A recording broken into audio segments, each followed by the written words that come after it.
പ്രധാനമന്ത്രി Narendra Modi Russian president Vladimir Putin കൂടിക്കാഴ്ചയിൽ സാമ്പത്തിക ഊർജ്ജ മേഖലകളിലെ സഹകരണം ചർച്ചയായി എന്ന് ഇന്ത്യൻ വിദേശകാര്യ മന്ത്രാലയം അറിയിക്കുകയാണ്.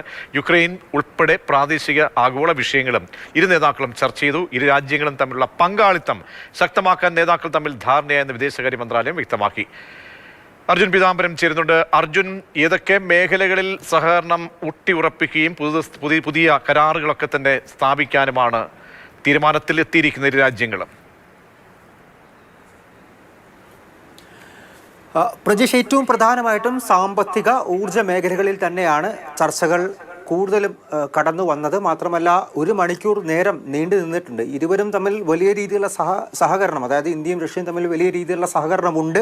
ആ സഹകരണം വർദ്ധിച്ചു വരികയാണ് കഴിഞ്ഞ കുറച്ച് നാളുകളിലായി. അതിൽ ഒരു സംതൃപ്തി ഉണ്ടെന്നുള്ള കാര്യം കൂടി ഇരു നേതാക്കളും അംഗീകരിച്ചു. മാത്രമല്ല, വീണ്ടും വളരാൻ വേണ്ടി ഇരു രാജ്യങ്ങളും തമ്മിലുള്ള സഹകരണം വീണ്ടും വളർത്താൻ വേണ്ടിയിട്ടുള്ള ധാരണ കൂടിയാണ് ഇപ്പോൾ ഈ ചർച്ചയിൽ ഉണ്ടായിരിക്കുന്നത്. 1 മണിക്കൂറാണ് മോദിയും പുടിനും തമ്മിലുള്ള കൂടിക്കാഴ്ച നീണ്ടു നിന്നത്. അതിനു മുൻപ് ഈ വേദിയിലേക്ക് രണ്ടുപേരും ഒരേ കാറിൽ സഞ്ചരിച്ചു വന്നു.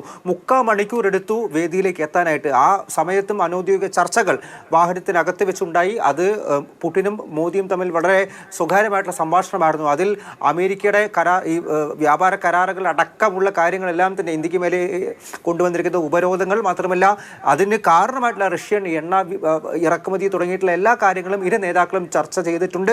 ഇറക്കുമതി അടക്കം വർദ്ധിപ്പിക്കാൻ വേണ്ടിയിട്ടുള്ള, വരും നാളുകളിൽ വർദ്ധിപ്പിക്കാൻ വേണ്ടിയിട്ടുള്ള ഒരു ധാരണ കൂടി ഇരു നേതാക്കളും ഇരു രാജ്യങ്ങളും തമ്മിൽ ഉണ്ടായി എന്നുള്ള കാര്യത്തെയാണ് ഏറ്റവും പ്രധാനം. മാത്രമല്ല, യുക്രൈനിലെ സമാധാന ചർച്ചകൾക്ക് വേണ്ടി ഇന്ത്യ നടത്തിയിട്ടുള്ള ഇടപെടലുകൾ, അതിന് പുടിനും നന്ദി പറയുകയുണ്ടായി. മാത്രമല്ല, യുദ്ധം അവസാനിപ്പിക്കണമെന്നുള്ള കാര്യം തന്നെയാണ് മോദിയും മുന്നോട്ട് വെച്ച ഒരു കാര്യം.